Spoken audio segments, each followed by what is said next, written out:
Hi everyone, and welcome back to my channel. Today I'm sharing some yummy fall game day foods. The first recipe I'm going to be sharing is a crock pot cheese dip, and you're just going to cook this in your crock pot, and I'm going to show you all the ingredients that you're going to need. The first thing you're going to need is this 2-pound Velveeta block of cheese, and I always spray my crock pot just so it doesn't stick, especially if I'm not using a crock pot liner.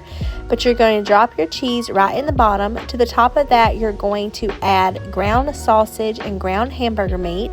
I already got mine browned, but I'm just going to pour that right on top.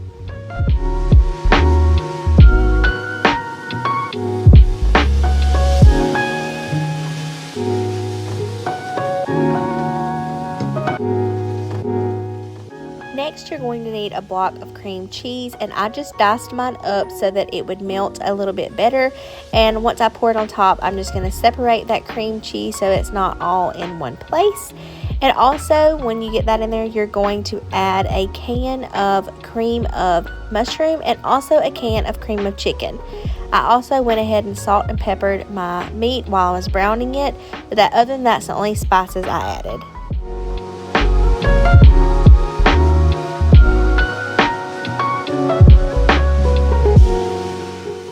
Next, you're going to put in your desired amount of Rotel. I use about half a can for ours, but you can use as much or as little as you like.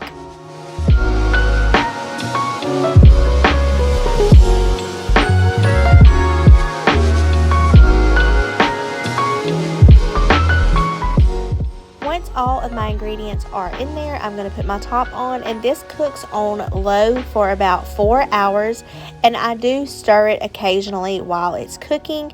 Also, right before it gets finished, when it has like 30 minutes left, we do pour in a little bit of milk just to help it be a little bit more creamy, but you can leave that out if you would like yours more thick. This is always so good, and we usually serve this with Scoops chips.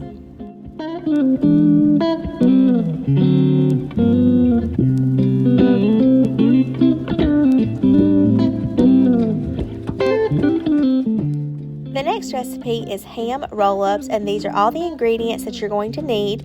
You're going to need your choice of sandwich ham, tortillas, ranch mix, and cream cheese. Before you do anything, you're going to take your ranch and cream cheese and you're going to warm it up in the microwave and then combine it together. This is what you're going to put on top of your tortillas, and then you just layer it with ham. I'm going to show you right here me making a few of them and just kind of show you the process of it.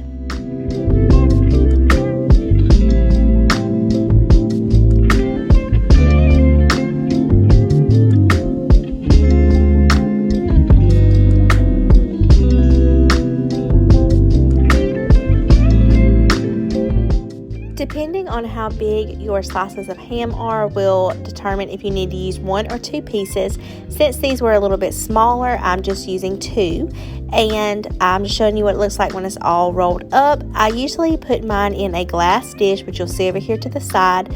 So once I get them all together, I'm going to cover it with tinfoil. You can either use plastic wrap or tinfoil, and I put it in the refrigerator for a few hours just so it can harden a little bit before we slice them.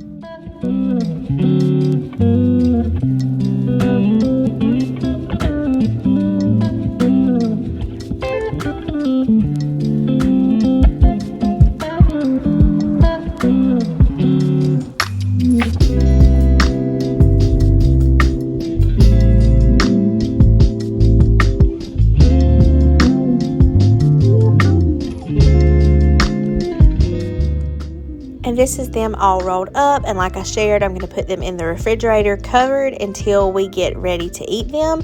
And whenever it's time for them to come out, you just take them, and I just slice them in like bite-sized roll-ups, and this is what it looks like whenever they are all sliced up. This is such an easy appetizer and a really good football Saturday game food. Okay, the next recipe and last one that I'm going to share is a Cajun casserole, and I'm including this in our fall football game day foods because we're actually making this to feed the football team. I've shared before that my husband's a football coach, but I just want to show you real quick everything that goes in there because we are going to feed them tomorrow. What I love about this dish, you can really have it anytime, and it's just extra good in the fall, but you don't have to pre-cook anything. It all cooks together in the oven. So very simple, and it is delicious. So you're going to need ground beef, sausage. I do 2 packs just because we like a lot of sausage. You're going to need onion. I go ahead and get the diced onion. Cabbage, I go ahead and do the shredded cabbage, but you could cut up a head of cabbage if you want to. Rotel, rice, Cajun seasoning, and then you're going to pour a little bit of water. So we're going to go ahead and get our sausage chopped up, and then I'll show you how we're going to layer it. And this is going to cook in a cast iron Dutch oven.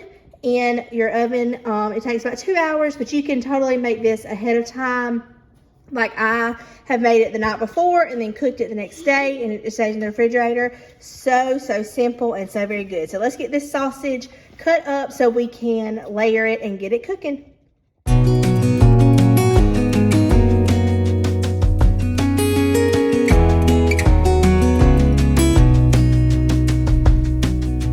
Lost again, going back around,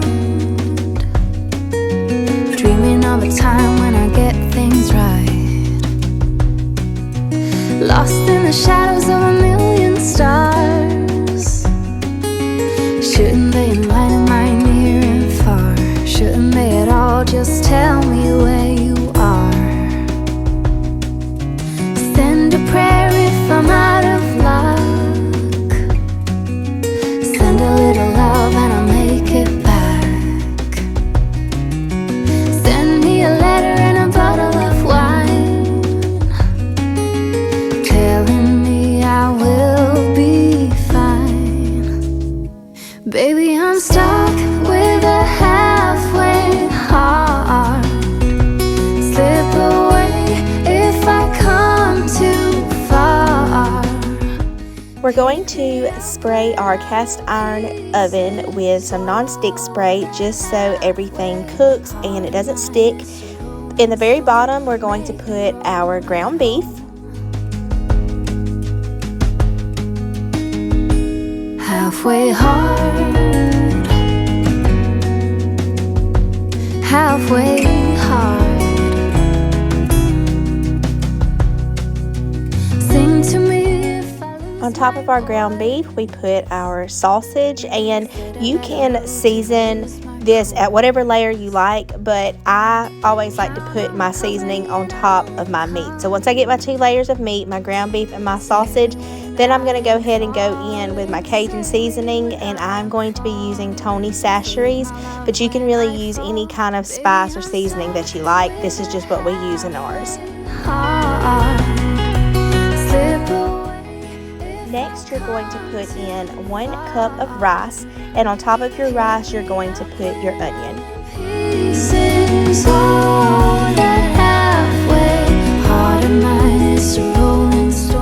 The next layer is going to be your cabbage, and then the last layer is the Rotel. So we put our cabbage and then the Rotel on top of that, and then it calls for a little bit of water. So what I do is I just fill up my Rotel can about halfway full of water and pour that right on top.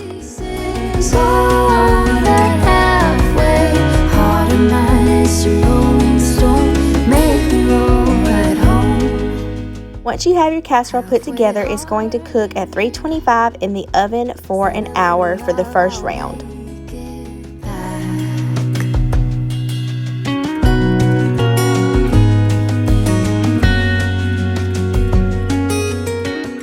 Once it's been cooking for an hour, we're going to remove it from the oven, and we're going to stir everything up really good just so that we make sure everything that's on the bottom has a chance to come to the top, and we don't want anything to burn.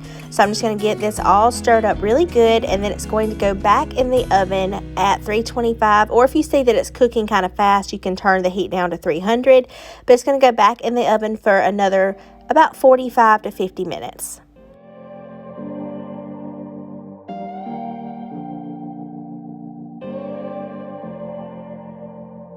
I was I was lost without any direction. Had a line so many times, but I needed attention. No matter what I say, no matter my regrets, things still been said and done.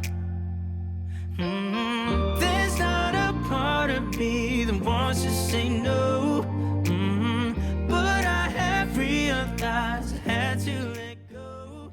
This is what it looks like when it is completely finished cooking, and I'm just going to stir everything up really good again.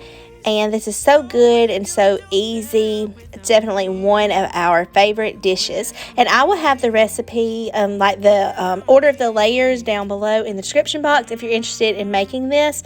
But that's going to be the end of today's video. I really hope that you enjoyed and that this gave you some delicious ideas for things to have on fall football days or just fall anytime.